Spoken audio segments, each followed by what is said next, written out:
in here. It's Spirit Lake Dakota Nation with Marshall Longy.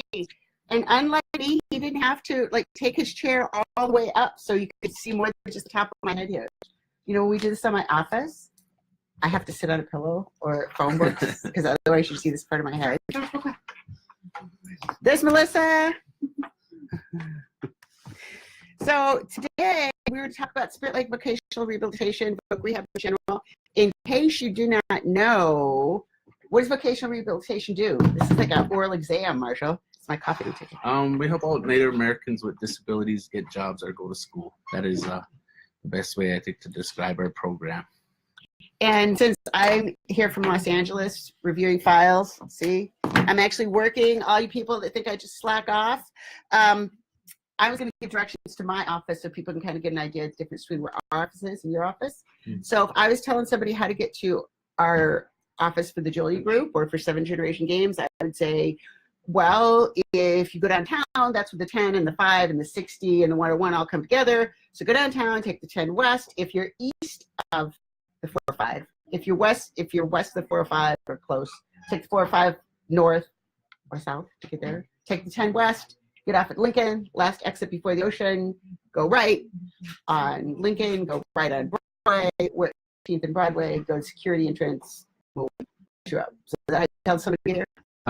It's a little bit different. I usually tell them the street edges of 414 2nd Avenue North, but usually people don't go by the street addresses. I've been coming here for 15 years. I didn't know you had an address until now. Yeah, so usually we say we're down the road from the police department or up the hill from the blue building. So those are pretty good directions that I've been giving. That's it. So if you are near Spirit Lake, on Spirit Lake, go up the road from the blue building down from the police department. Yeah. And there's a big old sign.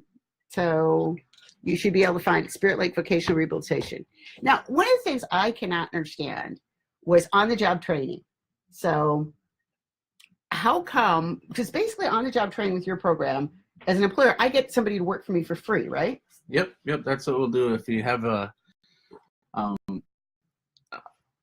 program and you need some assistance there, or you need a person there to come help you do, janitorial work, office work, any kind of work you want them to do. Well, we got, I think as of now we have 102 consumers that are, some of them are working, but a lot of them are looking for jobs, and we can place them in your job and we'll pay them.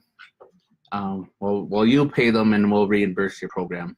And then so we cover all the cost of the on-the-job training person there. So how this works would be, say I thought I needed help with filing, or Diana needed an assistant with Diana. If she's listening to this, no, she's assistant.